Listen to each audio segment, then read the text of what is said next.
Greetings, friends, and welcome back to another episode of Dreamscapes. Today we have our guest, Jen Johnson. She is a wife, mother of two, ER nurse, and now author out of Ontario, CA, Canada. I almost said California. As far as I know, there's no Ontario in California. Moving along, you can find her book at RX for Growth. That's RX like prescription, rxforgrowth.com. That link will be in the description below. For my part, would you kindly like, share, and subscribe? Tell your friends. Always need more volunteer dreamers. You'd see that I haven't had an episode in a while because dreams come in their own time. So I need you to reach out. If there's any doubt that I want to, that I find your dreams interesting or valuable, I do. I would rather have more material than less. Let's do this thing together. I also stream video games Monday through Friday, 5 p.m. to 8 p.m. Pacific time. So you can, most days, sometimes I finish a game and I take Thursday, Friday off, that kind of thing. But I'm almost always playing a game on Monday and starting a new game on Mondays. So you can follow me for that reason as well if you wish. This episode brought to you in part by one of 17 currently available works of historical dream literature and random cats, of course. We got a new black one here. His name is Bubba. I'll explain that later if you want to, where you got his name. You always got to give a cat a name that you explain.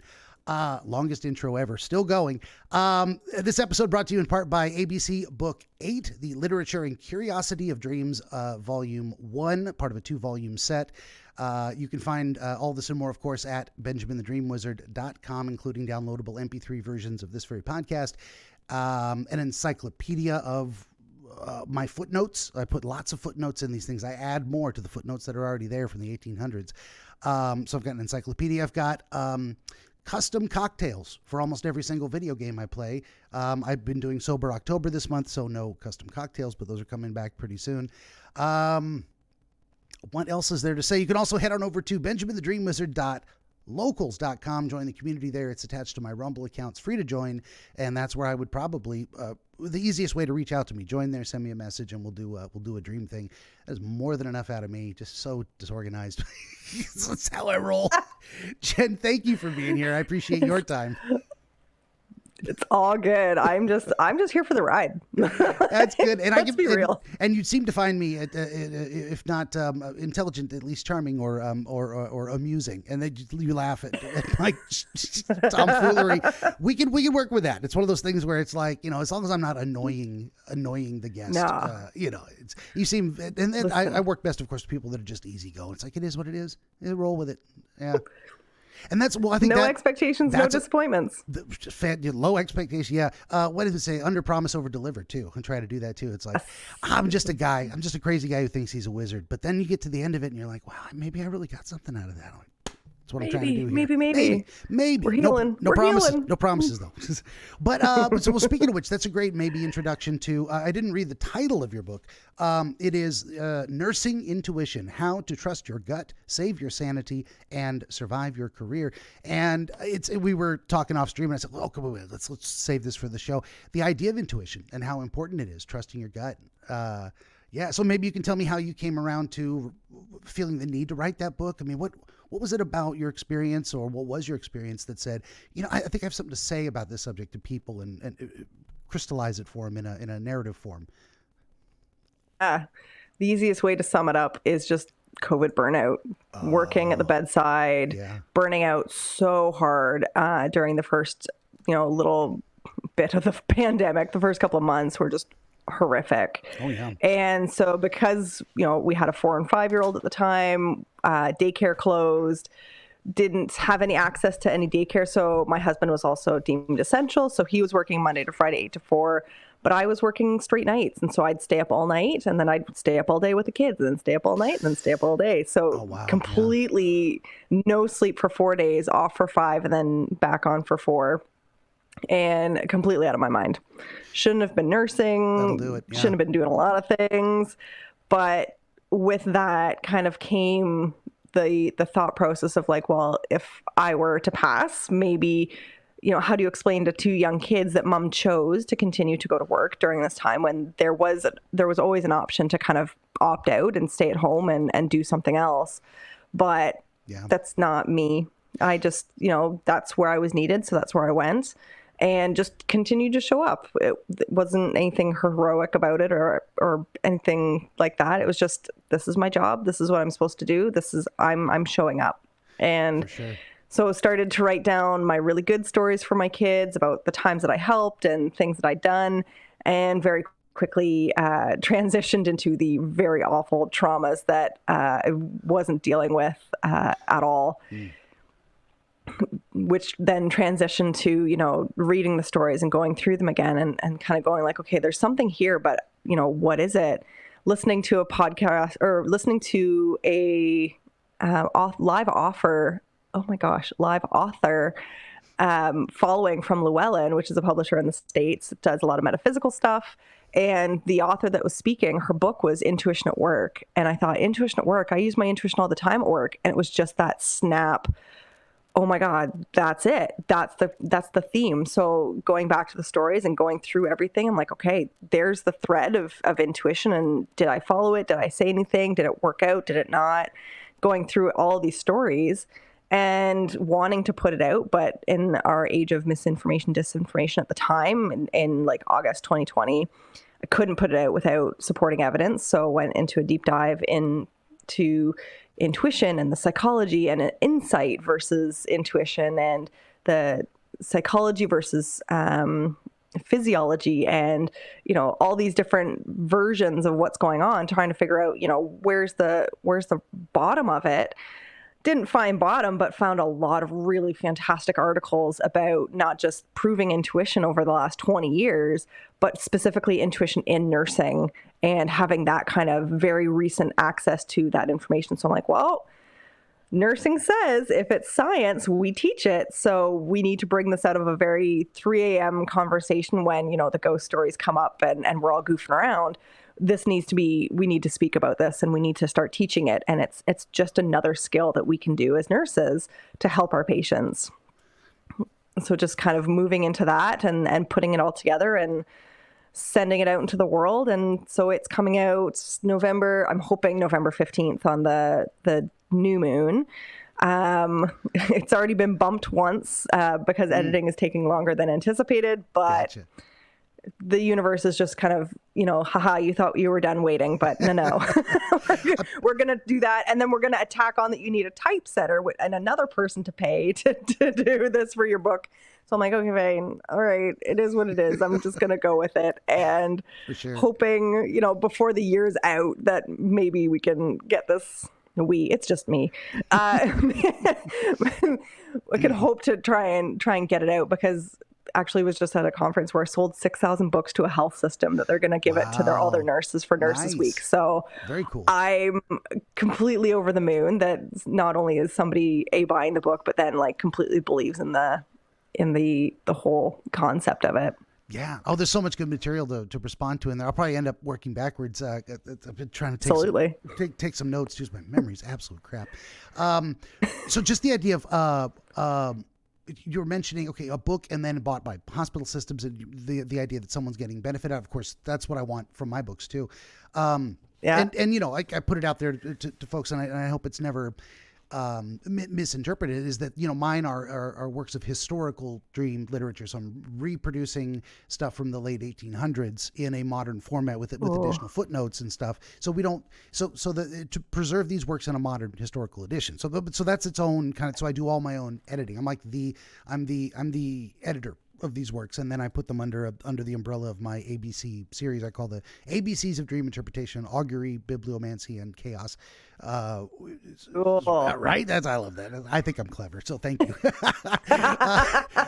I enjoy the chaos bit. Well, for sure. And augury is predictions or divining symbols. Bibliomancy is, strictly speaking, it is opening the Bible literally and just to a random page and pointing at a passage and trying to use that to augur or divine what's going to happen to you in the near future is bibliomancy. But I look at it a little differently, of like the magic of learning from books in general, of gathering historical evidence and science and data, as they say, and bring all that. There's magic in.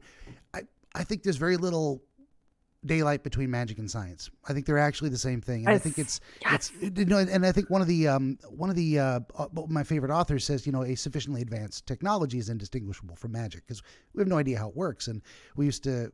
Anyway, I think we're on the same page on that one. I don't need to over-explain, but I was actually we're on the same page. I was actually going somewhere with all of this. There's another book. So when I was working inpatient psychiatric, that's my background. I spent 20 years in the hospital system doing that. So actually, if you had psychiatric units at your hospital, I'm one of those guys that worked on the psych unit. If there was a code overhead and someone was being assaulted, we were the guys that would come running because we're the thank you. It's hard. And after a while, I decided I would rather be a dream wizard than a mental health prison guard. It's a little, even if that job is necessary and there are people who need containment for their own safety, it is draining, as you would well know.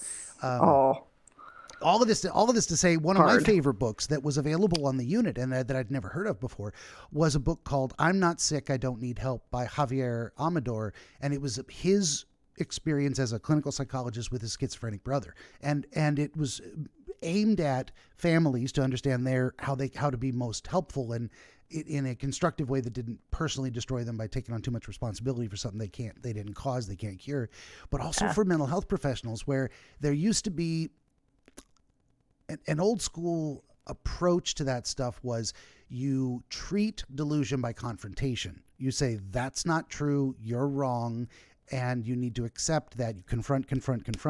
And the shift was understanding the delusion as a part of the disorder. It's like, this person isn't being, they're not being resistant. They're not being obstinate. They're not refusing to agree with you. They're telling the truth. This is what I see. This is what I feel. This is what I think. And you just got to roll with it. This is their truth. Yeah. And then we found out, and this is the part of the revolution was, I'm talking too much, but a part of the revolution was we actually were able to put people in functional MRIs, that schizophrenic folks that have voices, and say, tell us, raise your finger when you're hearing a voice. And whenever they identified I'm hearing voices, the functional MRI lit up the auditory processing center of the brain, even though there was no voice in the environment to trigger that. So when they say, I hear voices, literally their brain is processing a voice as if it were present. It's literally, they're not lying. So when people say, I hear voices, it's wild. I believe you. Yeah, no, this is true. This is so we learned a lot more, and it's like, this is not something they're just making up. And of course, it's taken a couple hundred years to get there from you're possessed by demons to you're delusional to, oh wow, your brain's actually functioning in a different way than other people's. Maybe we can work with that. But so in terms of, so hopefully your book is going to have, right? Hopefully your book is going to have the same benefit to other people. It's going to change the way. I guess that would be, if I were to actually try to be an interviewer instead of just waiting for my turn to talk, I'd say, what would be some lessons you learned that shifted your perspective in a useful way that you would want people to take away from your book? Is there something in there where you're like, if they just grasp this type of thing, I think it'll make their nursing practice better, it will reduce their stress, that kind of stuff? The easiest takeaway is, as a new nurse or someone who's just learning to trust their intuition and lean into it a little bit, the science says, even if, you think something's wrong, you're letting the doc know, the doc is coming back to see that patient. Even just by having that doc come back and do another touch point with that patient, you're still improving patient outcomes. So even if you're completely wrong and, maybe you're just a little extra sensitive, you're a little ambitious, you want to make sure that all your patients are good, great.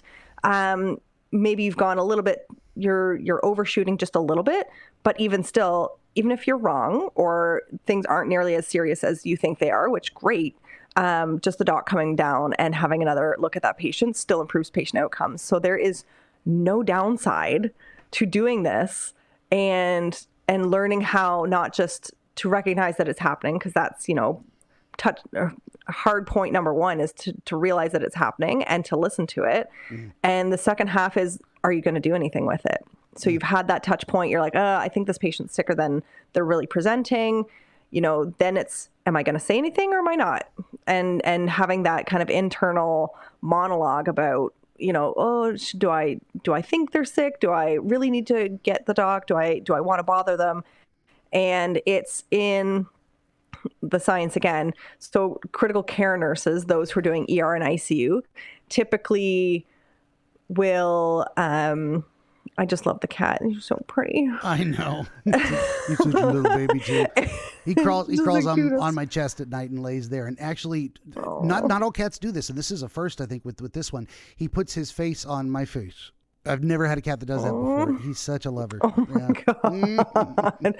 Such a goofball. I know. I love him. But yeah, the science again is critical care nurses are typically the ones who are more often than not trusting their gut and going with it, only for the simple fact that they don't have the time to second guess themselves and talk themselves out of it. Yeah. So if we can try and realize what's happening, figure out how each one of us feels it or is kind of getting those hits, then we can start acting on it, and we can start talking about how to then bring it to the doctor and how to talk about it and how to kind of make it a little bit more palatable for someone who may be a little skeptical about that. But truly, any doc worth their salt, you come up to them and you say, hey, I don't know about the woman in 6. Things aren't really going so well. Can you just have a peek? They're coming and they're having a peek because they know. Yeah, we know what's going on, and we've seen this person from point A to point B, and we're just not sure. So, the good docs always stop and listen. Definitely. And the ones that don't, then something unfortunately happens, and then it's kind of a learning lesson for them also. Yeah, and I think a lot of them. Probably some nurses need to get over the idea that they're bothering the doctor when he's busy. It's like, actually, his job is kind of to make sure people don't die. So if you got... and it's literally my job to get him or her, so... Yeah, because the patient may not be capable of may not be conscious or certainly capable of getting out of bed and going to the doctor and saying, hey, does this look right? Or this feels bad? Or I don't think, have to ask. Definitely. Well, that's a great thing. So there's so many wonderful concepts around the idea of intuition, too. And I'm trying to... understand it better myself. So it's one of those things where it's like, and we were talking beforehand of like, I don't understand what I do. I kind of have a process, but it's more like my dream interpretation process is more like I just started doing the thing. And then later I've been like, okay, well, there seems to be a pattern to it. But that was long after I was doing it. I would just talk to people and things would happen. The cat is actually blocking. So a personal story of trusting your gut is like, there was I'm on one unit, and there was a guy who he would have kind of command auditory hallucinations. They would tell him to do things, and he would feel, he was unable to resist. He would have to comply. And so I just hadn't seen him in a minute. I just didn't know where he was. And it just occurred to me that maybe I should just eyeball him. Maybe I should just walk by and say, okay, he's fine. Well, I get to his room. He'd gotten a hold of a pair of just little, kindergarten craft scissors, and he had dug a hole in his neck heading for his artery. And we caught it in time for him to, be okay. We got him down to the ER, and it stitched him up, and it was a close call. But like, if I had just ignored that, if I just said, oh, he's probably fine. Oh, I don't feel like getting up. Oh, I have better things to do. This paperwork needs to be finished. I mean, certainly working in a hospital, like where you put patient safety at the top, you put staff safety at about like 99.999%. We try equal. But sometimes our job was to jump on the grenade. It's kind of what we're hired to do in a sense. So, but it's just that like 0.0001%. It's equal, but almost. You get it. But but if I hadn't, now where does that come from is the thing too. And I think intuition and dreams come from the same place. And I go back to my conceptualization of it comes from the Jungian idea of the collective unconscious in a way, but also that just the Freudian concept of the unconscious itself, that we've got this tremendous reservoir of every experience and observation that we've ever had in our entire life, and we can't attend to it all at once. That would be overwhelming. We would be paralyzed and dysfunctional if all of it were in our consciousness at once. So we have to pick and choose, but then some things bubble up.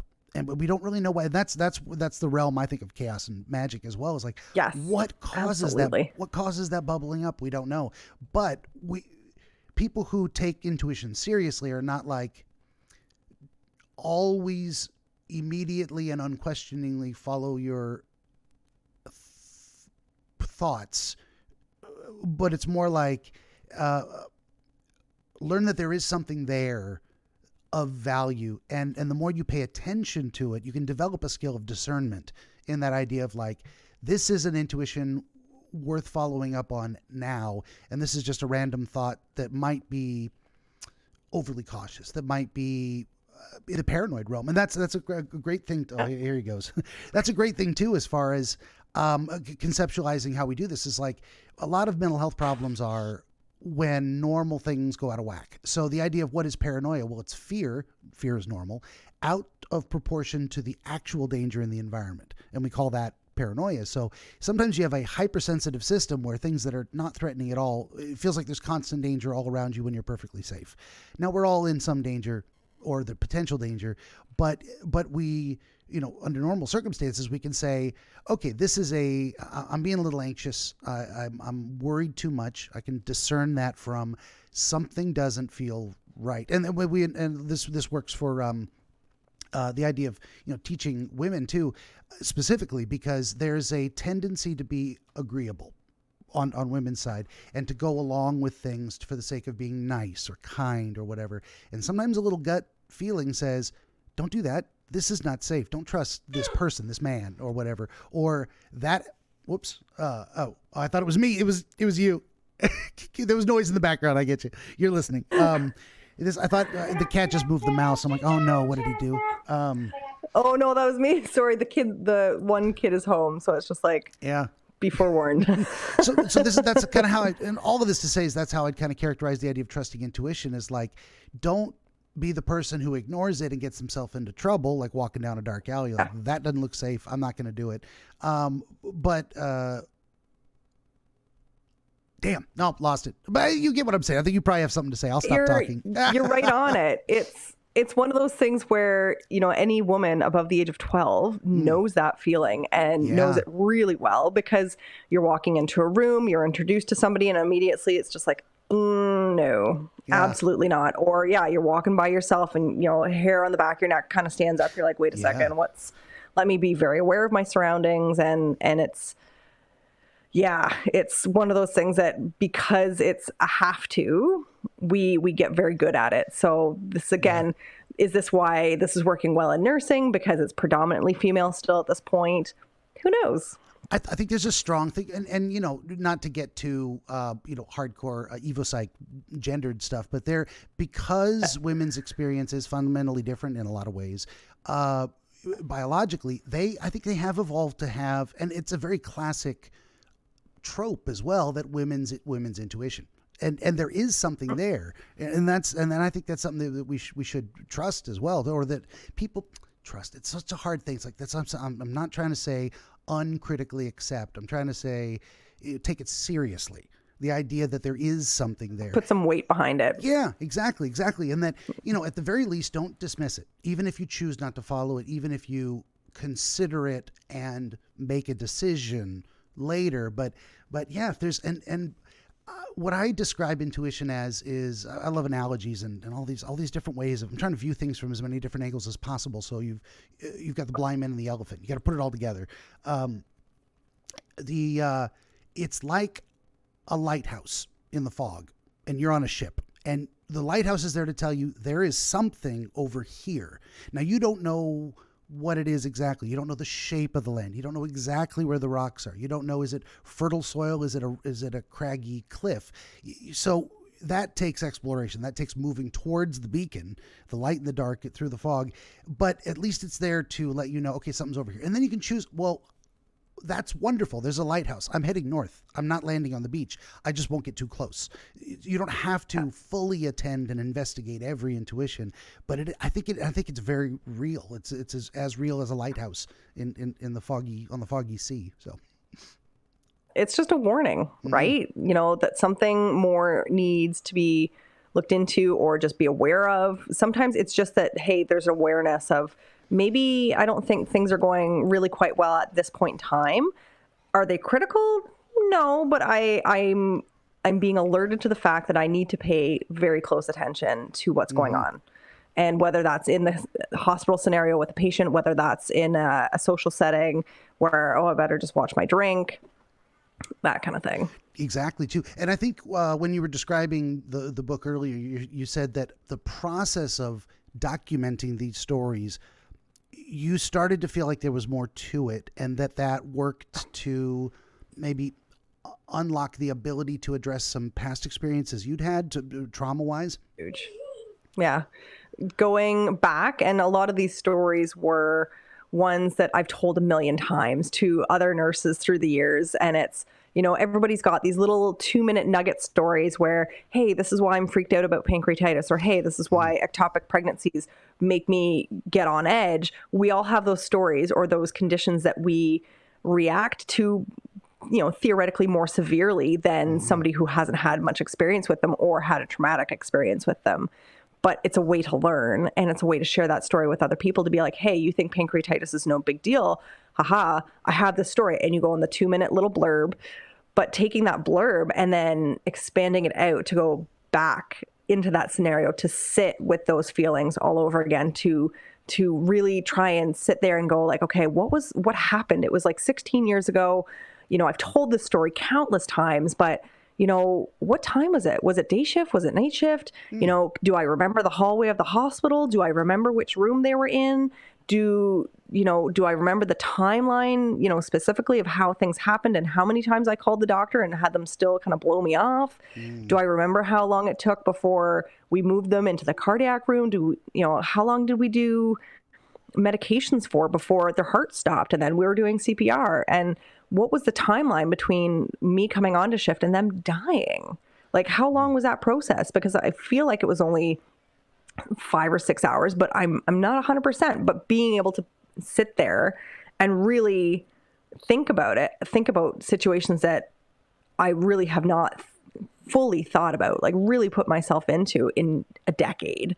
There was a lot that was sitting there, and sometimes I would have to kind of go in, would work on the story a little bit, and then it would get overwhelming. I'm like, okay, no, I gotta pop out. I gotta come out because I'm getting overwhelmed. The feelings and everything's too real again. So I'm gonna come out. I'm gonna give it a couple of days. When I feel ready, I'm gonna go back in and thicken it out a little more, and then come back out and then go back in. So my patient death stories, the two were just so traumatic that it took me going in and out several times for me to like feel like I've actually really, grabbed the emotions of those moments and what had happened and really represented them well in these stories. But it was painful. Yeah. And you're talking about a lot of really great stuff, which goes to the healthy psychological processing of traumatic events, and it's especially the idea of going in and out of it. There's a utility to, first of all, baseline level. There's a utility in understanding it as well, because people, there's a pop culture idea of closure. It's like, and some people think of it as, it's been represented as like revenge. Like, not exactly. I mean, balancing the scales, justice can bring closure, sure, but it's karma. Karma, sure. But also, but the idea of closure is that is you take something which every time you think about it has this visceral negative emotion attached to it, and truly getting closure on something means you can now think about it moving forward with a significantly reduced level of negative emotion. There's more an idea of that is it's that process of moving towards the integration of the experience, and the understanding of it. It's a lot of the intense negative emotions is fear of the unknown. It's like, this situation was so out of control that I worry it will happen again, and I cannot prevent it because I don't understand it. So you get that understanding of things. But the process then, so that's like the broad strokes type of thing. But the process is, you're probably not going to be able to sit down and in 1 hour or 5 minutes or a day or a single session with the therapist, if you need one, and come to closure and say, well, thank you. We have replaced the carburetor and the car now functions fine. It's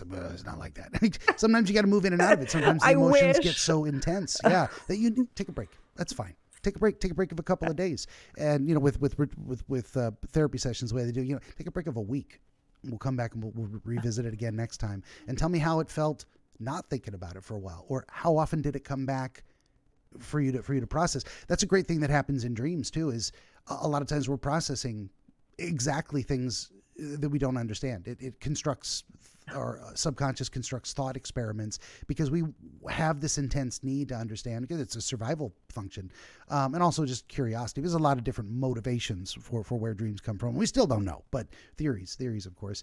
But that's good too, because then that also, not only does it have a benefit to you, but it also makes you a better nurse in terms of, if I understand this better, I will know what to do next time differently, if possible, or I'll understand better that if it happens again exactly the same way, and I did everything I could exactly the same way, that sometimes these things just happen and it's not your fault. You didn't actually screw up. There really wasn't anything you could have done. Bodies fail. You did everything you could. And just that closure on it as well, of like getting to the point where you understand it well enough to say, I don't have to worry about that happening again, because if it does, I couldn't stop it. I don't need anxiety to save me from a future mistake. Anyway, I've gone on long enough. Go ahead. Oh, it makes complete sense, right? Because we come at it from a learning angle. What did I do wrong? What did I do right? How could I have actually done anything differently? Because once you get to a point where you've gone through the scenario and you really come to the point of, there was nothing I could have done or anybody could have done to change that outcome. Once you can get to that spot, it's comforting knowing that I couldn't change it.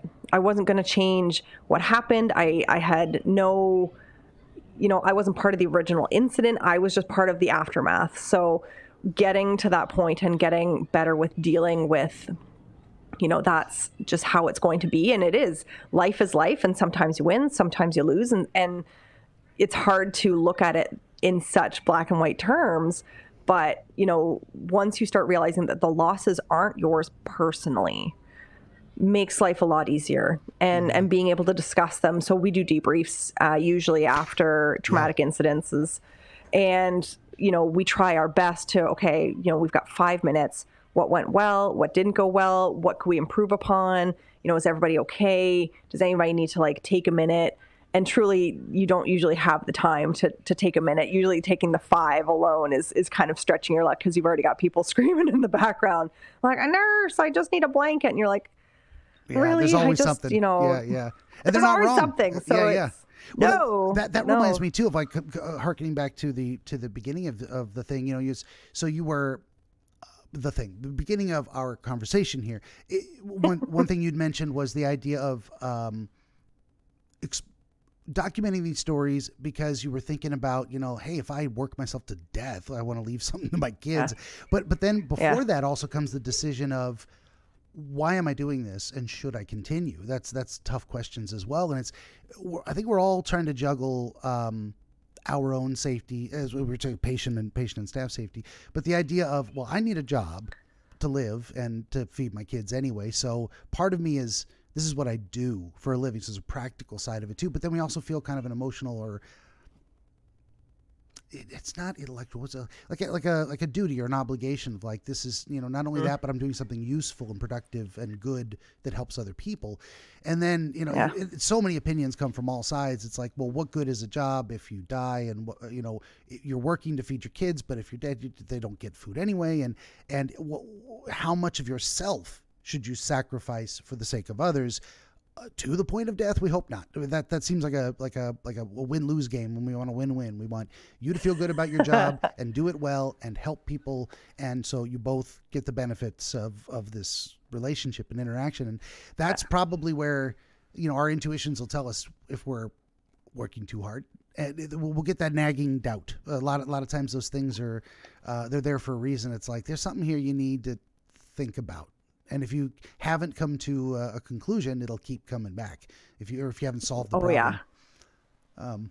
So part of your solution was, well, let me write about it. Let me write down these stories and different things to actually look at what anyway, this is my guess, or might be my assertion or my suggestion to you about, one of the ways you resolved those unresolved questions about where's the line here and how do I engage this process is, let me tell these stories. Let me write all this out. So that also had, I would imagine, a dual purpose of stories for my kids, but also I need to think about this. I need to process this.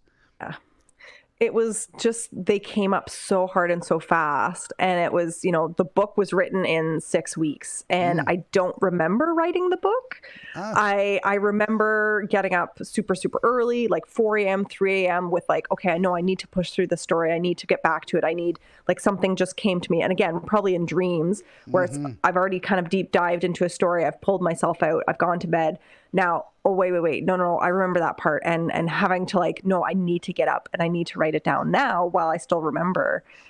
And just just so cathartic of just going back into all of this, and for, the perceived purpose at the time was for my kids. So I can do things a lot easier if it's for somebody else than it is for myself. Yeah. So, for sure. If I'm coming at it from the angle, oh no, this is for my kids. This is for my kids. This is for my kids.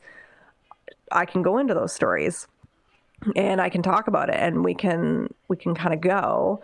But if it was just for myself, I don't know if I would have gotten this far.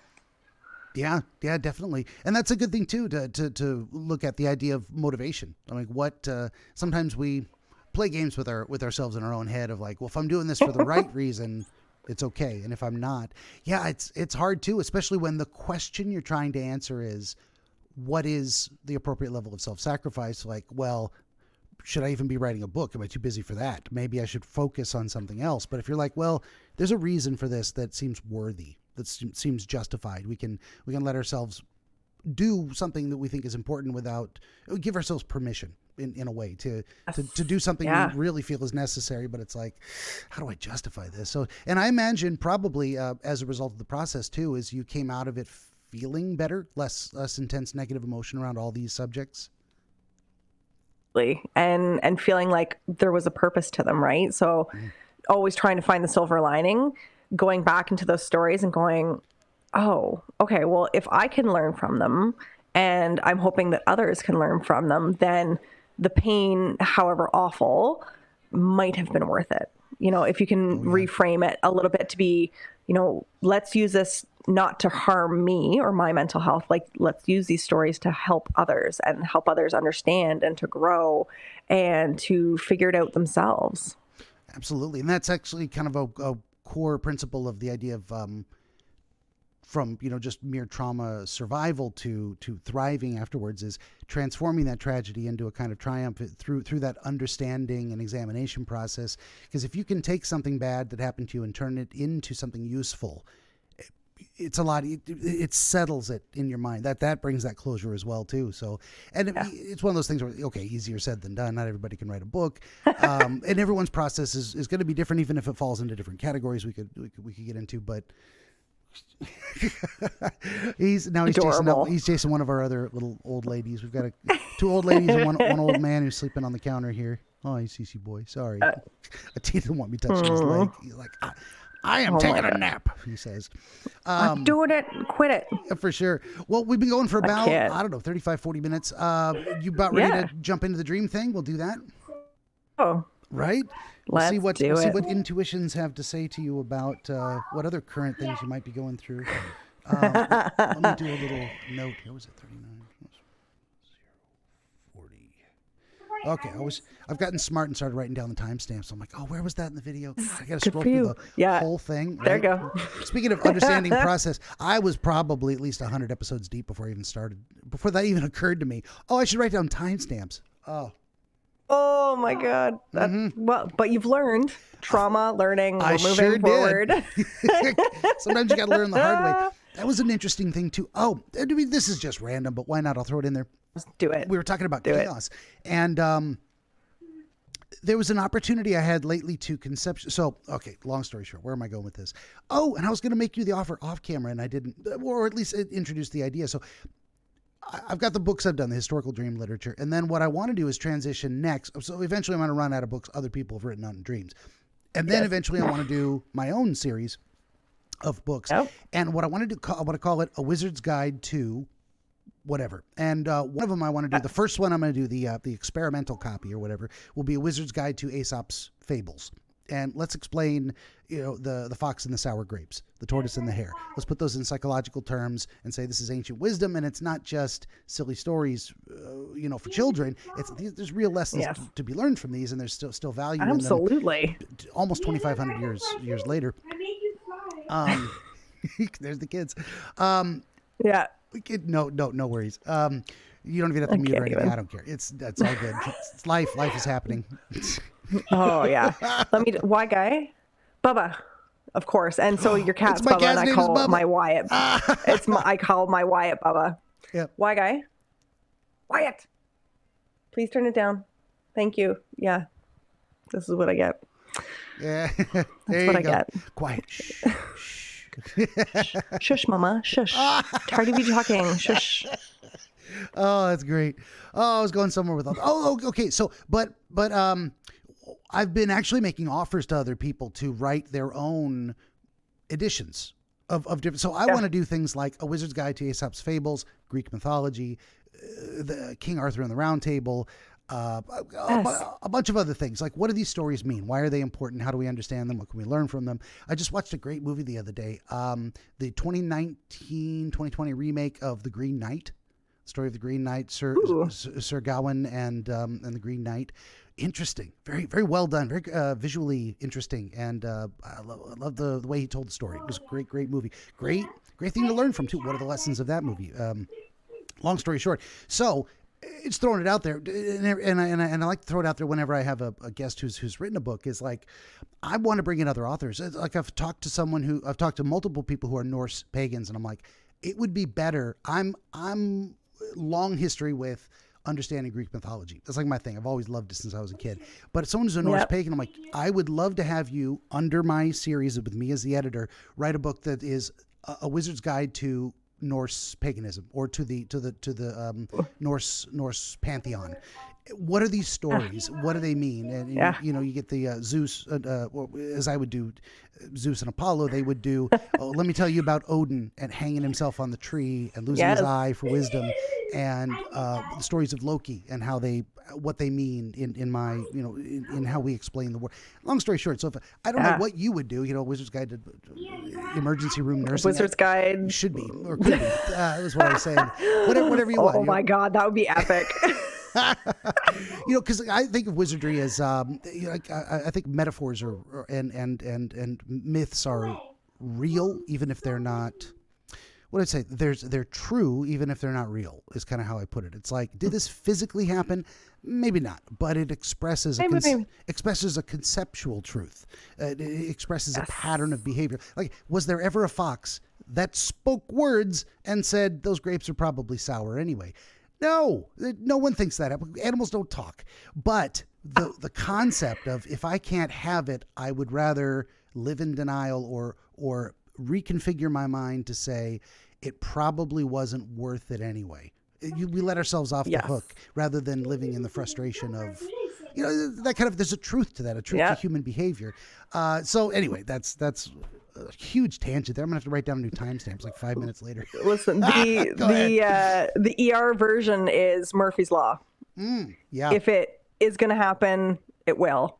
Always do what you can in the moment, because you never know what's gonna come through the door. That's just, we do a lot of things, and whatever we're doing, if it seems a little off tangent, we always go Murphy's Law, and we all go, yeah, no, we understand. Yeah, you have to get that IV right now and do the blood work right now, because if you don't, something else will come through the door and you will never get back to that blood work in a timely manner, and then when you do, it's going to turn into something else. So that's actually another book. I've got so many ideas. One of them is the Murphy's Law, a wizard's guide to the application of aphorisms, of the aspirational aphorism. And Murphy's Law is one of the, if it can't go wrong, it will go wrong. What does that mean? And how do you apply that to your life? An apple a day keeps the doctor away. Now that's a silly one, but it's like, okay, what does it mean?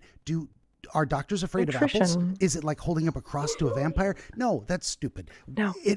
But it also made me think of, like, there's a lot of these folk wisdoms and sayings, and it's practical application of stuff like that makes it useful. Where you go, is it true that someone who eats an apple every day will always be healthy and therefore never need a doctor? No, also not true. It is generally, the healthier you are, the less likely you're going to have medical problems.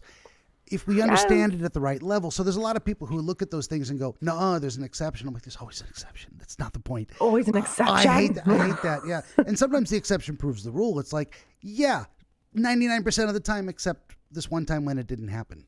There you go. You kind of proved my point. But, but it's a mindset as well of like, don't put off till tomorrow what you can do today. Don't wait to start that IV because you put it off for 5 minutes to do something, to do nothing. And 5 minutes from now, you don't get a chance to do it at all because now we have a much bigger emergency. Practical application of principle is a big deal. So anyway, just put a bug in your ear, put a bee in your bonnet, put an idea in your head of like, what kind of a wizard's guide would I write? Oh, and I was talking about mythological stuff of like, well, I describe myself as I'm just a crazy guy who thinks he's a wizard on the internet, but a wizard I think is a very real type of a thing. You know, I'm getting the gray hair. I've seen some things. I might have some stuff to share. It's hopefully I'm speaking magic words that inform and improve understanding and give people good advice. Hopefully I can kind of see the future a little bit. I can say, hey, maybe don't do that. I've seen it before. The results are bad. Maybe someday I'm going to need a cane. I could grew the hair out, just because sometimes you gotta wear the costume. You gotta have like the really wicked cane that's like just carved and like the snake going down the cane, the whole bit, which again is I need to get a wood burning it's kit a signal and do that. That's I know, right? Sometimes you gotta look the part. Like the snake on the staff with the wings is caduceus, which is medical, right? Exactly. So there's also a really weird thing. I mean, those of us who look at the world through slightly occult filtered lenses, we look at that and go, that kind of looks like DNA twisting around the staff. A little bit. Little bit. It's weird. Hey, at the very least, that's a freaking weird coincidence. Because I don't think they had microscopes and were able to see DNA back then. But how did they know? How did that symbol come to look so much like that? Weirdest thing ever. But anyway, yeah. Okay, so now actually the dream thing. 40 new timestamp, right? New timestamp. Yes. 048. Okay. So this is the part of the show where I shut up and listen. Our guest is going to tell me about her dream, beginning to end, without interruption, and then we're going to go back over it and talk it through and see if we can figure out what it means together. So I'm ready when you are. Benjamin the Dream Wizard wants to help you pierce the veil of night and shine the light of understanding upon the mystery of dreams. Every episode of his Dreamscapes program features real dreamers gifted with rare insight into their nocturnal visions. New Dreamscapes episodes appear every week on YouTube, Rumble, Odyssey, and other video hosting platforms, as well as free audiobooks exploring the psychological principles which inform our dream experience, and much, much more. To join the wizard as a guest, reach out across more than a dozen social media platforms and through the contact page at benjaminthedreamwizard.com, where you will also find the wizard's growing catalog of historical dream literature available on Amazon, documenting the wisdom and wonder of exploration into the world of dreams over the past 2,000 years. That's Benjamin the Dream Wizard on YouTube and at benjaminthedreamwizard.com.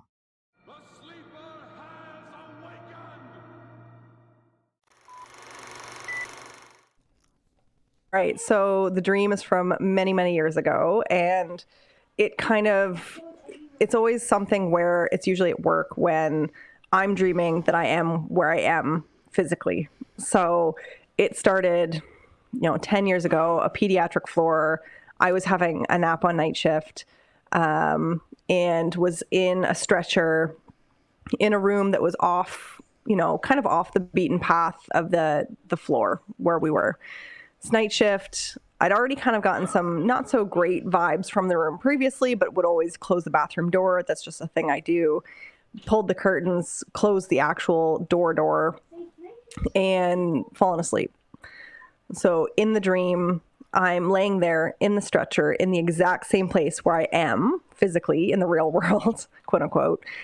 And I look over to my left, and there's two young children playing on the floor, and I take them for both boys, but they're the exact same age as my kids, who are a boy and girl.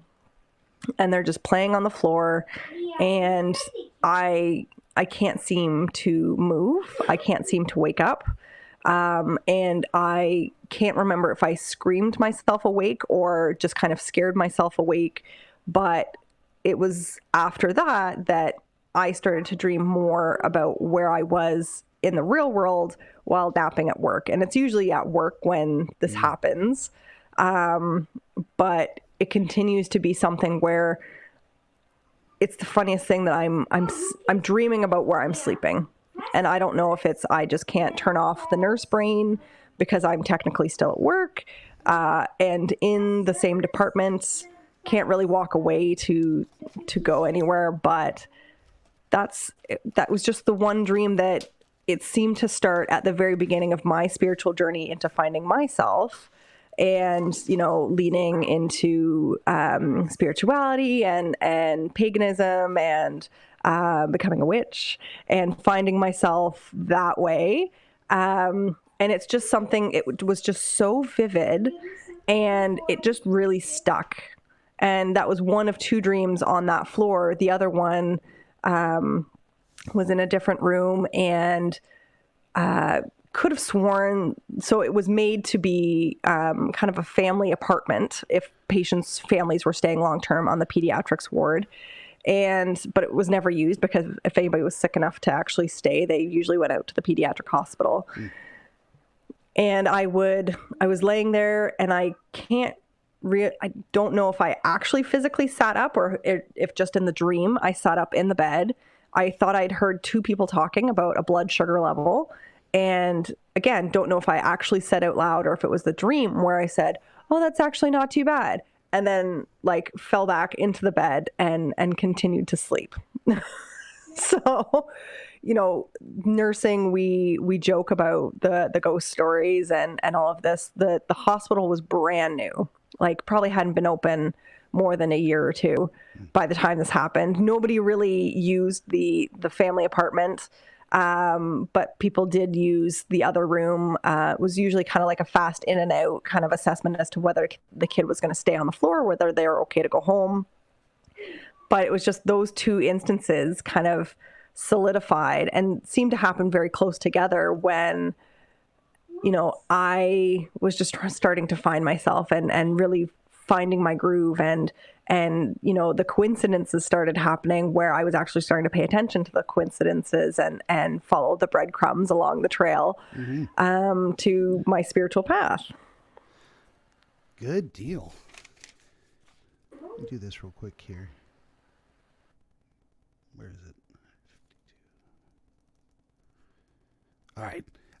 Do I need another timestamp? I don't know, but there it is. So we've got kind of two dreams. We could probably talk about them both. They're very short. But did you want to focus on one, just in case we end up spending most of our time on it? I think the one with the two kids seemed to really, that one freaked me out more than the other one. I just kind of sat up and had taken it at face value that I'd overheard two other people talking. But it was the kids that, it just didn't sit well. And especially because they seemed to be the same age as my kids at the time. Yeah. The second one seems to have a more easily understandable, not that we couldn't get more out of it if we looked into it, but the idea of, it's very likely you did overhear someone, or that, being someone who is taking a mere break on that unit, anticipating returning to work, you would be keyed up to think about what would get me out of sleep and what would pull me away from allowing myself to rest. And it would be if there was a significantly bad blood sugar, if my coworkers needed me to cut my break short and get back to work, you would probably do that. So you could be sitting there thinking, what can I allow myself a break? Is this okay? And the answer that apparently came to you was, they can handle it. It's not that bad. That's, they're part of that too is, trusting in the competence. You want it. There's always a balancing act. You want to lend a hand where it's necessary. You don't want to stick your nose in where it doesn't need to be. So it's one of those things where it's I should trust my coworkers that they are as competent as I am. I don't need to save them, but also I don't want them to, be hung out to dry if they could use a hand. So one of those things. Go ahead.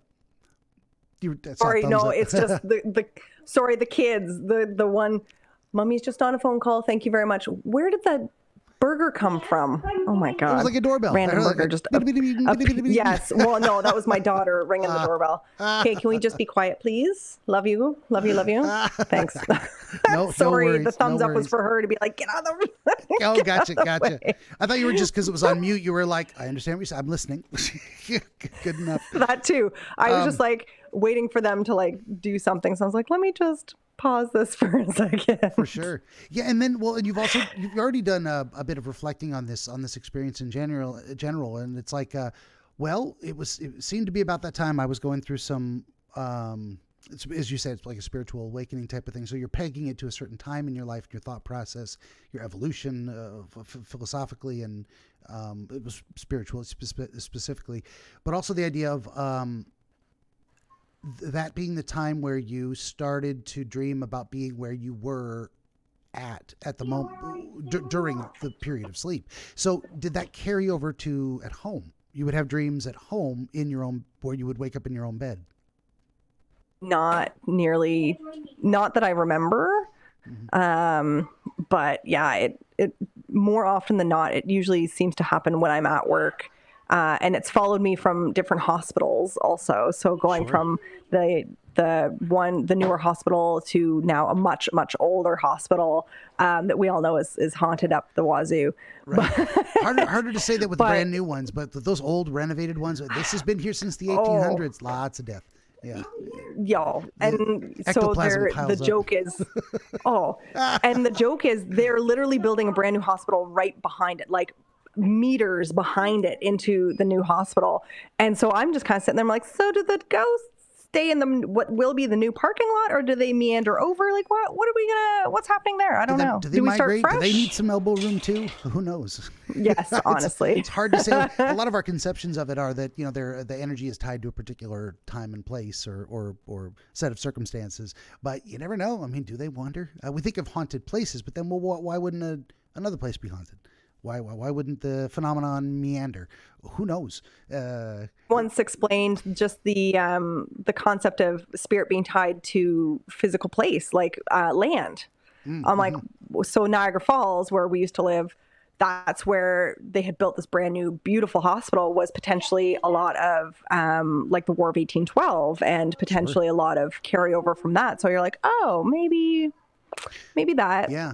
And it's very interesting too, because you just brought up an idea that so if someone, say, died going over the falls, they died in the water. Water's moving, so wouldn't the ghosts go out to sea?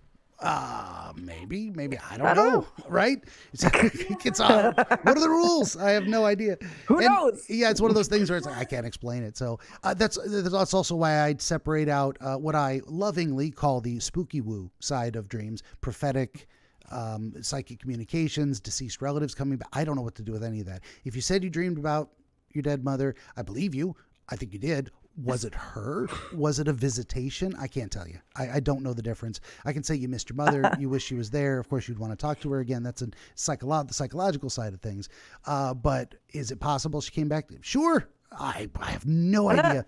I don't dismiss any of it, but it's not my specialty. So I'm like, I try and stay in my lane as far as that goes. But so, yeah, teasing out a little bit more on the, so it seems to happen that your dreams about being in a particular place, the same place you are sleeping, happen mostly at work.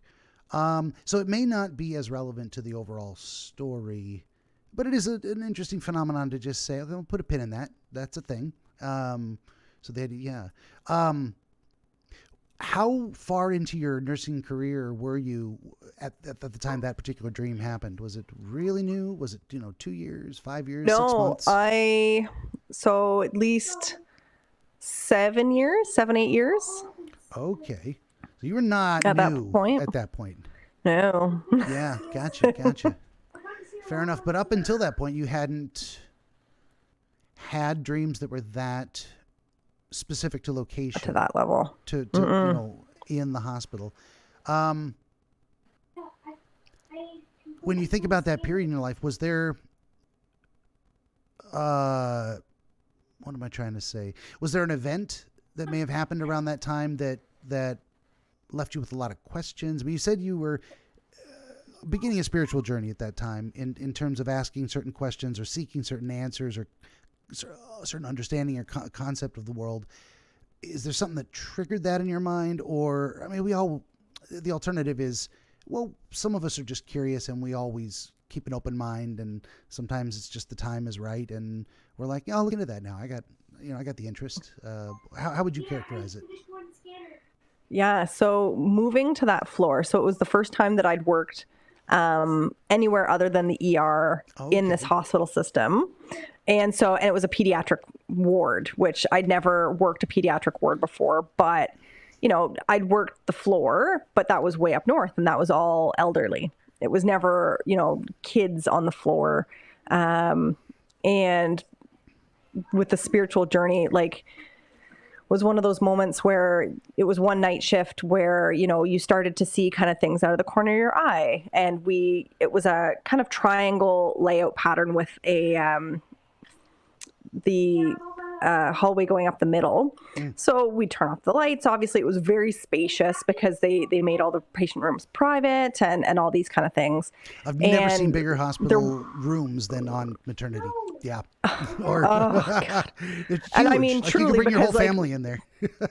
You could. And the reasoning is just because, if heaven forbid something both traumatic happens to you and babe, you need two whole separate teams.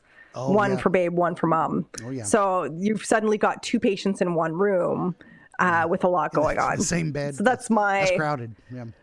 It does get very crowded. So it's kind of thinking about, walking down the halls and kind of seeing things out of the corner of my eye. And you're like, okay, that's kind of odd, but is it just the shadows? Because it's, once everybody goes to sleep, and they all go to sleep very, very early because it's pediatrics. Yeah.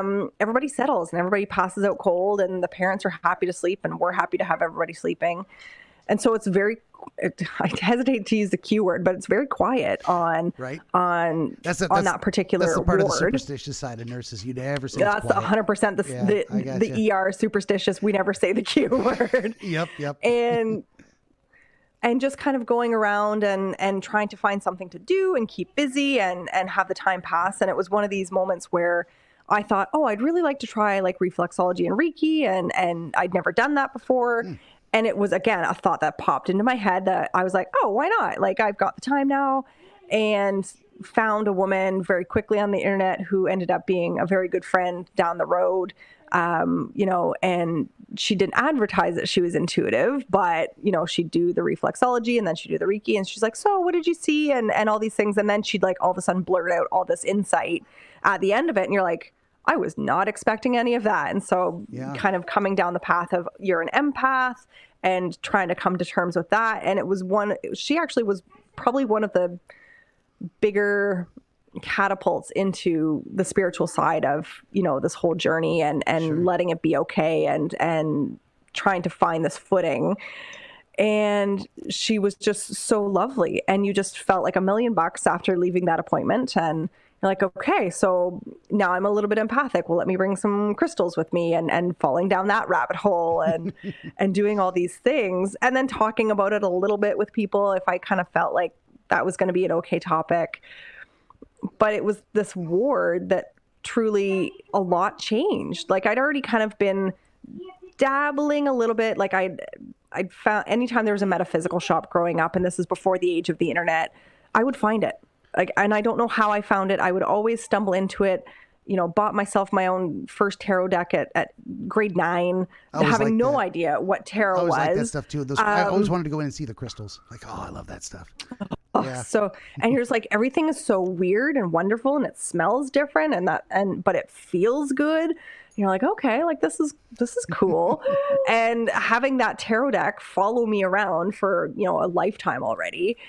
And just every time you think it's just the internet, the internet listens to you and it targets the ads and it does all these things. And once it figures that you like one thing, it continues to feed you those things. Yeah. And I'm like, but I found all that before the internet really even got big, or even way before it was in your pocket 24/7. Oh yeah. I just randomly found these shops, and it was always just, oh no, this is really cool, and I really like this, and it's a nice thing to come back to when you're doubting yourself and you're like, oh, is this really what's going on, or have I just been played to by the internet, kind of thing. Going, no, like this is me. This is way before anything was targeted, and I found it, or did it find me? I don't know, but you know. This happened multiple times where I just fell into these scenarios and fell into these shops and felt at home in these shops. So had you met that person and kind of gone down that road before the dream happened, or was that hard to say? Just contemporaneous, as they'd say. Yeah, because I was only on that floor for maybe a year before I went back to the ER. And so I don't know what chicken egg moment happened first, but what spurred the change to switch to that floor? I mean, you just I'm just going to try something new, or I don't recall applying. I remember getting a phone call to say, you know, hey, we've got an opening on the pediatrics floor, and it's a job share, which I was looking for because we didn't have any job share openings in the ER at the time. I was looking for a little bit of a change. I just had the kids. I mean, Wyatt and Elise must have been like maybe a year. Yeah, maybe a year and a bit old. And I do not recall applying. And this has happened many times since, where opportunities will pop up or things will pop up where I'm like, I don't recall applying to go into that program or to get that job or to do that. I'm going to go with it anyways, because obviously everything happens for a reason. So I was just like, hey, that's interesting. Maybe it just, you know, the process took so long to finally get to hiring into a point where I forgot about it. And it was just kind of, once you get into a hospital system, it's pretty easy to like one click into a job and it's gone. And you don't really need to do a cover letter. This is a job I'm applying for, and then here's my resume, click, click, click, bye. And it's done. It doesn't require a lot of thought. And usually it just ends up being one manager going and talking to the other saying, hey, would you, absolutely, you know, if you had the opportunity now to hire this person again, would you? And do you mind if I poach them? Because they're interested. Yes. Yeah. Well, and for nursing wise, a lot of it is union based. And, you know, because it's a specialty, the ER plays a little bit into it, because yes, now I've technically had experience with pediatrics because I work the emerge and we see peds all the time. But a lot of the jobs, it's just seniority. Who's got the most seniority? If it's not a specialty, they can't really get around. Yeah, they can't really get around anything. Yeah. But it was just one of those where I'm just like, oh yeah, no, I did. I think I applied to that. I don't remember, but I'm like, yeah, no, I think that was good. Yeah, no, I'll try that. Yeah, why not? Give it a shot. Like, see if you like it any better. Yeah. Sometimes you get to experiment with things. Like if you never leave the ER, how do you know you wouldn't like oncology better? Maybe you just really love working with cancer patients, even if they die, but you just, something about that. It's like, I feel like I belong here. Maybe that's your calling. Maybe well that's your niche place. Yeah. Yep. One thing I was going to, you said your son was about 1 year old and your daughter was how old? So he probably would have been 2.5. She might have been just over a year and a half. Okay. I had that backwards there. And so again, same age as these kids playing on the floor and just, relevant to the dream there. So that's the next thing I was going to do, is get into a little bit the scene or whatnot. So you said you described a room and it had a gurney in it. And you were sleeping on. You said a stretcher. So we pulled one stretcher in so that we would lay down on the stretcher. We'd pull the curtains across because the door and the wall that was there was all windows. So you'd pull all that. You'd turn off all the lights. There was room for one more stretcher to my left, and then a window out to the world. And then one of these big, beautiful bathrooms that I always just got the creeps from. So I would close the door to the bathroom. Sometimes you got to be able to get in there with two people to help them sit down or stand up, and a walker and all that. Yeah, big bathrooms. I remember those. So your experience was laying down, and what am I trying to ask? I'm trying to see it from my own perspective. You know, you're, I guess if you're looking at something, you're laying on your side, left to right, aimed, facing the curtains, facing the wall. Where were the kids in the room? Laying on my back and just kind of turning my head to the side to see these two kids playing on the ground kind of thing. So not necessarily sitting up, but just kind of rolling a bit and turning my head to the side. And then orientation-wise, you know, you're looking over to the left, you're looking over to the right? Looking over left, yeah. And the kids were on the floor at my feet on the left side.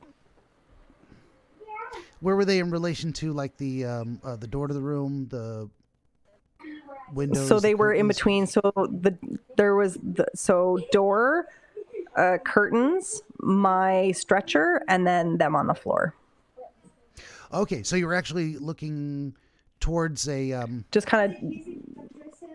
So what I mean is, like, in front of me, like, yeah.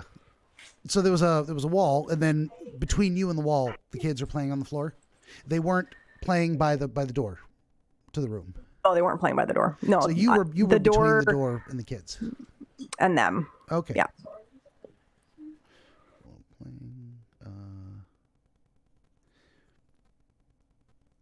That now, why does that matter? Maybe it doesn't. But just getting that layout of, like, it does. It may say something. The positioning of the people, the objects in the room. It may not. Now, for some reason, now what am I trying to say is we may never know the reason. There was a reason. There's always a reason, like why your brain decided to put them in that particular place and not a different place. I like to do the counterfactuals in my head. Well, what would be different about it if the kids had been playing near the door? If the door had been open? If the door had been open and the hallway was dark? And that you know, has all of its own little meanings, shades of meaning. So what were the kids? And it's interesting too that instead of a boy and a girl, you said they looked like two boys. Boys, yeah. Yeah. I'll get you a hammer. Yeah, go to the hospital. Was it after the dream or in the dream that you said, "Oh, they're the same age as my kids"? Like it was probably a realization in the dream that, oh, they're kind of the same age as my kids at the time. Yeah. And that's interesting too. So your brain or unconscious chose to put not your kids in and not an identical representation of the kids, one boy and one girl, but two boys. Part of the questions that we'd want to tease out are like, well, of course, why? We're always looking for why, but was there anything that happened around that time where you'd been dealing with a family that had two boys? I mean, are there events in the immediate or surroundings of that dream where it's representing something that happened, some interaction you had with people, or are we looking at more conceptual stuff being drawn out of your past or your thought process, try and tease out those differenries? And being 10 years ago, it's like, God. I know, it's hard. It's a strong mememory of, there was this woman and she had two boys and here's what happened. There wasn't anybody who like stood out. There was, and thankfully it was a pretty trauma-free year up on the floor. Okay. There may have only been one patient where, you know, it was just a newborn babe that had to be shipped out that was pretty sick that I really, really had to advocate several different times for the doc to get looking at them. And I wasn't happy about it. But the only other thing I can think of is there was a mother and her two kids. So she did have two boys, and the younger one was just diagnosed with idiopathic thrombocytopenia. So just for some reason wasn't producing platelets. Was it platelets? Thrombocytopenia. I think platelets. And for some reason they couldn't figure it out. So this kid was happened to, every time he had a fever, and of course because he was quite young, again, I would probably say like 8 months to a year when we first started seeing him, he would have to come in, we'd start IV, we'd do antibiotics, and the family would be there for a few days while we kind of wrote out the fever and made sure that his blood cultures were negative. And we saw them quite a few times through that year. And then I ended up seeing them One time when I went back to my ER that I'd come from to go to peds, and it was kind of nice to see them, and the boys were growing up and all this kind of stuff. But the brother was kind of a little bit of a hellion. Like he kind of ran around and kind of ruled the roost because everybody was so caught up with the younger brother that the poor older brother. And I don't know what Dad did, but Dad, we didn't see much of Dad. He was there kind of in bits and pieces, but it sounded like maybe had 2 or 3 jobs kind of thing, like really needed to work to make ends meet. And so poor mom was left on her own with these 2 boys and the older one, the typical 2-3-year-old just going nuts kind of thing. And having pretty much ruled the roost around the that floor. But I mean, nothing ever, thankfully, traumatic ever happened with either of the boys. It was just, it was the first time that I think I'd actually met a family repeatedly, where I actually kind of recognized them and I knew what was going on. And in the ER, we get that occasionally, but usually for all the wrong reasons. You're seeing your addicts come in several times or your homeless come in several times. And, there's those kind of connotations with that, but, or your patients who are completely non-compliant with meds for one reason or another and usually have super bad attitudes that for some reason or another want to keep coming to the hospital day after day. And that's interesting. Help me. It was the first time it was a kid's frequent flyer. Help me. No. Take these meds. You're like, sir, what do you want me to do? I can't. We're like, we've discharged you with these medications. We've done all the things that we can do. Every single day was the same. And we kind of figured out that for the one, the other unfortunate part was he would always call 911 and say that he couldn't breathe to EMS. So EMS as well as fire would always rush to his place. He had COPD, like his lungs weren't functioning as per normal and he wouldn't quit smoking. So we couldn't get him home oxygen. And then he wouldn't take his medications. So it was all these factors, but he would always come in for a certain show. So he'd come into the ER and he'd want to be wheeled in front of the TV to watch a certain show at 3 or 4 in the afternoon kind of thing. And you're just like, really? He's got a routine. What are you doing? Yeah.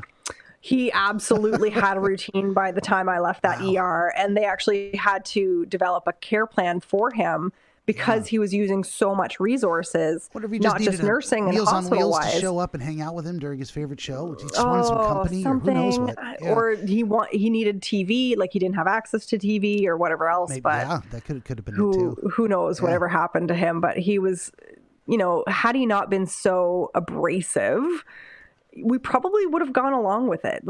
We were like, whatever. You can wait in the waiting room. As long as you don't want to register and you just want to wait in the waiting room until the show's done and then leave after that, sure. Next time, just call a taxi. Don't just call a taxi. You don't need an ambulance. It was It was the abuse of resources that kind of really ticked us off. But you just felt bad. Yeah, for sure.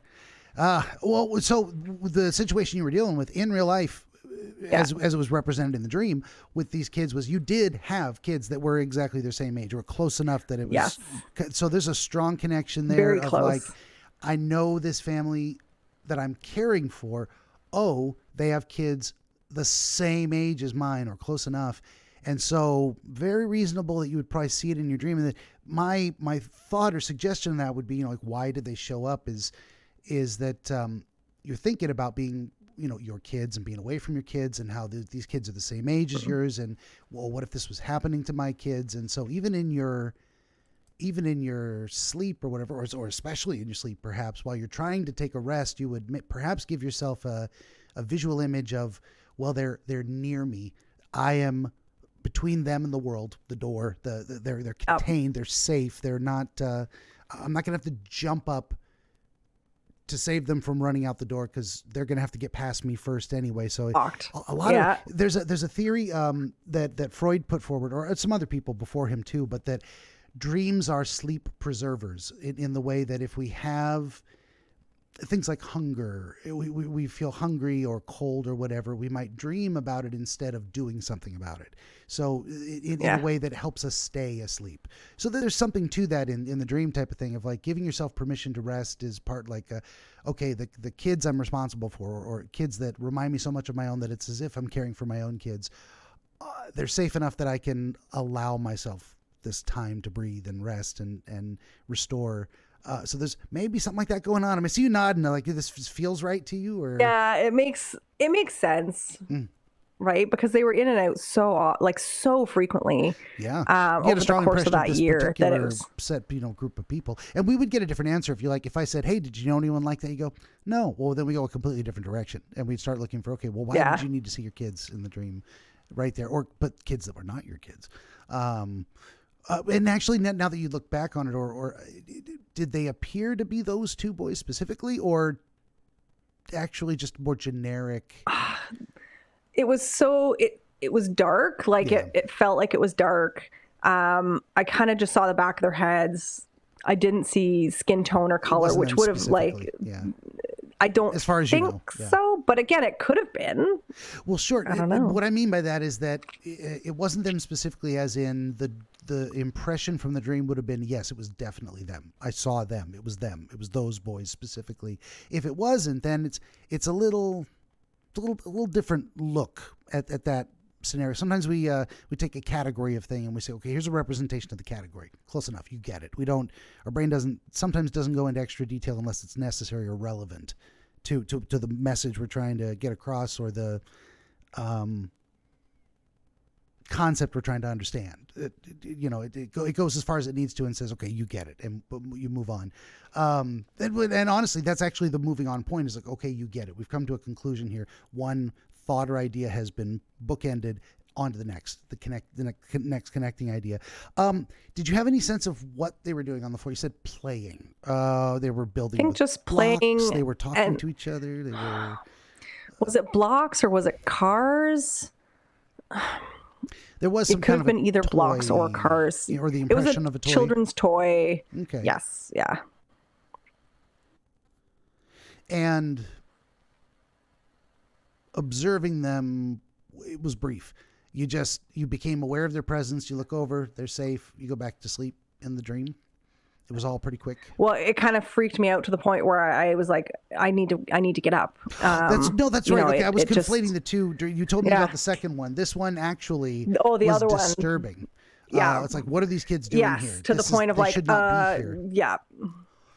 Yeah. Okay, that's, Need to, so you looked over scream at myself them. awake and just kind of like, what the hell? And just kind of freaked. I've got my cat and tried to wake so up. I couldn't read them very well. It's all good. Yeah. So the yeah. How did you become aware of the presence? Was it a feeling of like, there's someone in the room with me? Was there noise? Did you hear the cars, the blocks? No noise. Just It seemed silent, and it was just me going like, okay, weird. And then looking over, and the boys were there, and it was just like such a shock that somebody was in the room with me while I was trying to sleep, that it just jarred me. And it was, okay, no, I got to get up. Like, what's happening? Gotcha. And it, even after getting up, it kind of just a weird feeling for the rest of the shift. Yeah. And when you got up and looked at the spot on the floor where they would have been in real life, did you see anything that was like, what am I trying to say? We sometimes, in the dark of a room, you look out of the corner of your eye and you see what looks like someone standing in the corner. Turns out it's a coat rack with a hat or something. Yeah, that it's just a trick of the environment. There was nothing there, is what I'm asking. There was nothing there. Okay, yeah. And nothing that could have been mistaken out of the corner of your eye for the shape of a person. Oh, the room was clean. Otherwise, yep, it was just the stretcher was the only thing in the room on the floor. Gotcha. No. Just ruling that out. That would be I mean, be an easy pick. The easy pick, yeah. And I guess it's a stupid question in a way, just because if there was, you'd go, oh yeah. And when I turned the light on, there was a pile of clothes, and I thought, I'm like, I wondered, was it a kid? But no. Okay, yeah. So just to clarify, I suppose, so I can see it better in my own mind too. I think you said specifically that it was the surprise. The surprise of a sense of someone in the room with you, and then seeing that these kids were in there, that it made you want to, and I think the words you used were scream yourself awake, or did I write that down wrong? That was the idea? No. It's scream myself awake. It was that startling. It just freaked me out. Yeah. I'm just going, oh my God, what's happening? What's going on? Why are they in here? Yeah. It's very reasonable. And it took a minute to kind of like get going, to be actually to actually get up and wake up. Have you ever had experience with sleep paralysis issues or sleepwalking or no? Okay. No. Well, another thing that needs to get ruled out just in case. Yeah. Sleep paralysis, like maybe very, very rarely, maybe once a year, if that. Okay. But again, more at home than at work. Sure. Mind you, it's happened once or twice now at work, in the ER over the last 4 or 5 months, maybe. Have you developed an understanding of that phenomenon with yourself? I mean, obviously you've got the name for it, and you looked into it a little bit, and you kind of know what it is. Yeah, I just kind of, your brain's going, but your it's not picking up what your brain's putting out. Basically, it's the natural function that keeps us from sleepwalking. And then when it breaks, and that's funny that they're allied conditions. One is the brain is asleep and the body's awake, sleepwalking. The body's asleep and the brain's awake. Body's sleeping, the brain's awake. Sleep paralysis, the opposite condition. And that's where we get the idea of, I felt like something was sitting on my chest and I couldn't draw a breath is because you're not voluntarily breathing yet. You don't have control of that. You can't, you literally can't voluntarily draw a breath because it's still switched off. So anyway, it's good that you know those things. The next question would be, now knowing, because you're familiar with that phenomenon, did this particular dream feel different? This was not an episode of sleep paralysis because you can tell the difference. Yeah, it's never happened before where, I oh my God, so shocked and need to get up, and trying to get myself up. It's never happened like that before. Okay. Had you had an episode of sleep paralysis before this? Or this might have been before those started? Okay. Yeah. Usually it's biological. It's a lifelong condition. It's not something that sudden. I don't think there's sudden onset, late life sleep paralysis. No, there's something. I mean, that's how we know that there's something biological going on with it. It's like you're either kind of born that way or you're not. And I think we're born that way in regards to like I get messages on Discord. We were talking about that earlier from a guy who dreams like every night. Long, detailed. Nice. And he doesn't send me every one because he would just be sending me messages every single day, and he's nice not to do that. But I am quite the opposite, where I almost never remember that I even had a dream. I wake up and all that I become aware of is, oh, I'm awake. Sometimes I'm coming out of the tail end of something of like, I think I was just dreaming. I got nothing. Normally, if a dream follows me out, it's something like one of my most recent ones. I was standing behind the open rear passenger side door of, I think, a white vehicle, and that was the entire sum total of the dream imagery that came out with me. Couldn't tell you why I was there. I didn't do anything. Did I get in the? Am I getting in the car? Am I getting out of the car? I have no idea what's going on. But typically I get nothing. So, and I think we're just kind of born that way. Now you can do different things like, I think, what is it? Like if you drink heavily, it kind of interrupts your deep sleep and you just don't dream as much. So there's things you can do, but let's say you're, like me and you've taken a month off of drinking and it's still no dreams. But and in my life before I ever had a drop of alcohol, I was the same. I've maybe 5 dreams from my entire life I can remember. That's typically so long story short, same thing with the sleepwalking things. We think it's biological. Well, you're a nurse anyway, explaining medical stuff to you, but mostly to the audience, I suppose. But also we're trying to tease that out too. So it doesn't sound like it was an episode of sleep paralysis, and you don't typically have that kind of twilight hallucination when you're coming out of it. It's more like, okay, I'm awake, but I can't really move. It's almost like your body's asleep, like when your arm's asleep and you can't move it, that kind of thing. So this was definitely not that kind of experience. So this was actually definitely fully asleep, fully an actual dream experience. One of the questions we'd want to look at is kind of, why was it so... again, counterfactual. You could have looked over at them and comforted yourself, which was my initial thing that I was saying. I was going down the wrong path, I think. Oh, they're here. They're safe. I don't have to worry about it. You're like, actually, no, they're here. They're not supposed to be here. This is bad. Wake up.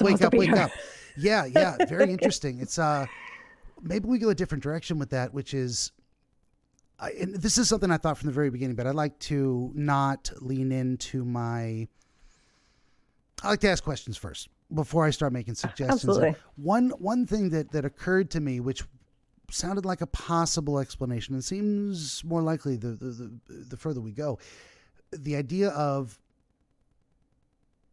not feeling comfortable taking a break to the point that your brain invents a reason to get you up. Like there's responsibilities, there's danger, there's something happening that you're not attending to that needs to be done that you probably shouldn't be asleep. Like as much as dreams are often sleep preservers, they can also be sleep disruptors. Of course, if it were exclusively true that dreams only exist to keep us asleep, then whence nightmares? Why would we ever have a nightmare? So this almost seems like a mini nightmare of introducing a moment of panic, and that the nightmare's got to have a genesis in some aspect of yourself that is expressing itself. So I'm going to stop there and let you give me feedback on the general concept. Maybe we can dial it in. It seemed like it might have hit a nerve or said something that resonated with you. The whole not taking a break. So the first 5 years of my career, we didn't take naps on nights. If you happened to fall asleep while we were watching a movie, that was acceptable, but it wasn't common practice for somebody to go and have a nap. Nap time, yeah. Schedule a nap, have a break, because there really wasn't many of us. So there was one registered nurse for the ER, one registered nurse for the floor with 2 RPNs, and up to 14 beds. But we really didn't have enough staff to do breaks properly, I don't think. More than likely, you could have slept 8 full hours, and I'm sure it would have been absolutely fine up there. But you couldn't have the entire staff passed out for 8 hours. That's not going to work. Yeah. Oh, no, somebody had to, and they were like, you had to do your hourly checks. They were very rigid about their hourly checks, which is shockingly enough, because most of the people who'd been on the floor had been there for months and were just waiting for long-term care or for, they, in Canada, if they hit the 3-month mark and they're deemed alternate level of care, which means there's nothing medically wrong with you why you can't go home. You're just not able to go home. You're not strong enough. You're not safe enough, whatever. But once they hit that 3-month mark after being ALC, they have to start paying. So a lot of people had figured this out where they'd stay till the 3-month mark. They'd get the bill. They'd go home for a day. Either something would happen or they would come back to say, oh, I wasn't safe at home. I was too weak. I had a fall, whatever else. And then they'd get readmitted. We'd rework them up. And then, it would take time to get to that 3-month mark again. They'd leave, they'd come back again. It was a whole game, which fine, whatever. There wasn't enough long-term care beds, but what do you do when someone actually does need a nursing home and you're waiting for a bed to open up or something? Wait. Yeah. You wait. If they're sick enough, typically in that 3 months, somebody will more than likely potentially have a fall or get aspiration pneumonia or potentially have a stroke or something that then, you're actively medical again. So you kind of come out of that. It was just kind of a weird waiting game that, there was only so many beds on long-term care. Once somebody died there, it was more often than not somebody who was already on the active side that was teed up to go over next. Yeah. And so, you'd have these people who the hospitalitis would set in and they were very used to the nurses kind of catering to them. And you're like, this is not nursing. This isn't even caretaking at this point. This is just kind of ridiculous. But the lack of sleep, they kind of expected you that you'd be up all night. And as a new grad, you're like, oh, whatever's the common practice. So I would try to stay up. And then, getting into that routine of not sleeping at work wasn't until I came back down south that, no, we scheduled 2-hour breaks.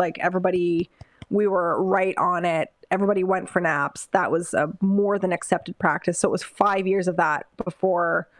Actually, was it 5 years? It was probably 2 years before I went over to pediatrics and then came back. So knowing that this is what most people did it was commonplace. So it's weird that it And it was a common practice went that way. on the pediatric unit as well. They also had a lot of people went down. Oh yeah. Okay. Yeah. Everybody, you know, nothing was really happening. Most of the kids were stable unless you had puffers or antibiotics that you had to give in the middle of the night, just because that's how they were ordered. You weren't doing anything for these kids in the middle of the night. So yeah, you just had and to be again, there. if they were that sick, they would go out. Yeah. It can't be nobody, but there's not much to do except wait just in case there's an emergency. No. Yeah. For sure. You know, you're checking in on everybody, making sure, you know, that the monitors are hooked up properly, and, you know, is an oxygen probe fallen off of a toe somewhere and you got to go put it back on because it's dinging and all this. But the parents were at the bedside. So the parents 9 times out of 10 were the ones, if the kids were to wake up, they were comforting them first and trying to get them back to bed before we even realized that the kids were up. Okay. So yeah. So it wasn't exactly that sleeping or napping during the shift was new, and you were adapting to that and questioning it. It was an established process. Yeah. So we're not looking at that as an explanation. I don't know. Something else crossed my mind. The idea of missing your kids, and like, here I am taking care of other people's kids while I'm not taking care of my kids. I don't know if any of those kind of thoughts cross your mind, or you're nodding a bit. Yeah, because we were doing, I think I was doing a lot of night shifts also again, right? So your body's all over the place. And it was only part-time, which was nice. Oh my gosh, this whole... Alexa, turn off. I would totally reprogram her to be, Alexa, SDFU. Yes. The kids tell her to shut up all the time. You're like, that's not really nice. We don't really want to say that, but 100% I'm like, what are you doing? I am always very courteous to artificial intelligence, because I don't want them to say, Alexa, call an ambulance or whatever. It's like, I'm sorry, Dave. Yeah. I'm sorry, Dave. I can't do that. You have been so rude to me. I think I'll just watch. Oh, no. Listen, who's got the power now? Guess what? Right. We're not calling anybody. All those times we're going to let you rot. 100%. I can't even. A little basic courtesy, just in case. Avoid that matrix feature.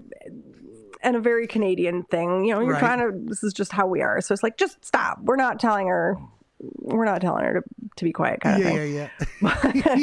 But it was, my kids were pretty young, and my daughter had just been born.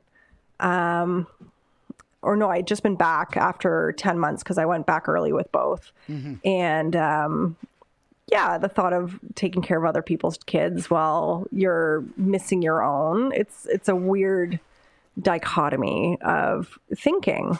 And especially, so my son is a pretty severe asthmatic. So we had been in and out of the hospital and been up to that floor once or twice. I think before, it must have been before Elise was even born, because I got a video of him at 10 months struggling. I remember that. So we'd been up to the floor once or twice with my son being ill. And I know that we'd been up once with my daughter when she was a month old. We'd been up to that floor when she was sick. And I was, trying to silence the things and wean her oxygen down and doing my own thing. I'm like, I'm just going to manage this. They say doctors make the worst patients, right? so bad. Absolutely. The absolute worst. Oh yeah. But that's kind of a funny way to look at it, that, we'd already been up to the floor as patients prior to me being a nurse up there, and then taking care of kids who were very similar in age to my two. Yeah. There's a lot of reasons why this particular imagery, and there's an interesting thing too, where it's like, sometimes, what am I trying to say? Sometimes if something hits a little close to home, we use a close representative because we are allowed to, we are able to better objectively assess it if it's close but not the same. If we're looking at someone else's kids, we have a little more emotional distance than our own. So sometimes we'll take it, and in a dream we'll replace the person we're actually thinking of with an approximation that allows us to look at it a little more objectively. Yeah. What was I going with all that? It might have been that really, so if we follow that theory, you were thinking of your own kids, but that was a little too personal. So you're like, well, what if it was someone else's kids? Okay, it would still be disturbing enough to get me out of sleep. Of like, wrong place, wrong time. And then it's like, why? And so I keep coming around to that idea of, there's got to be. I think I probably would have been more freaked out had it been my own kids on the floor. Yeah. Being like, oh my God, why are you here? And like, I would have gone into like super mom nurse mode and like flown out of that bed versus somebody else's kids where you're like, oh, what are you guys doing in here? Like, oh, okay, we'll get you back into your room. Like, whatever. Like, very much less. That's why it brings me around to more the level of responsibility. Yeah, to that idea of and a lot of dreams are dream symbols are sometimes amalgamations of different things, and this one does seem to be the case. It's like it's these kids and it's not, because it's also my kids, but it's not. And it's all at the same time. Dreams love to mush things together that are in similar categories and say, well, these are both representative of the kind of thing we're talking about. I keep coming around to that idea of for whatever reason, maybe that night you were a little too worried about not taking care of business. Like, can I allow myself to rest? Yeah. It's like to the point that you felt it necessary to show yourself something so unusually disturbing that it would pull you out of sleep. And just so that we're, kind of bookending it properly, you didn't run out of the hallway and there was an emergency happening. I mean, you weren't pulled out of sleep to attend to something that actually was really going on. The floor was quiet and people were like, why are you back so early? And I'm like, I can't sleep. Had a nightmare. Yeah. What a strange nightmare, I ended up too. Staying up and nothing was happening. There was nothing changing, nobody needing immediate assistance, nothing like that. Yeah. And no, we spoke of intuition, no inklings that things needed to be attended to that immediately came to mind. Not that you can, this is 10 years ago. It's hard to say, huh? But still, nothing stands out. Not that I remember.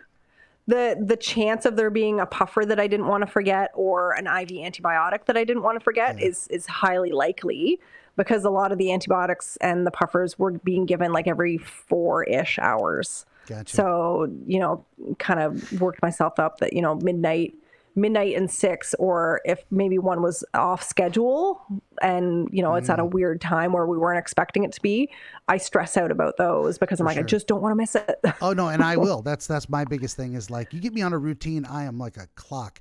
You throw me a curveball and I have no idea where I'm at and what I'm doing, and I'm completely panicked because I'm like, I'm gonna forget it.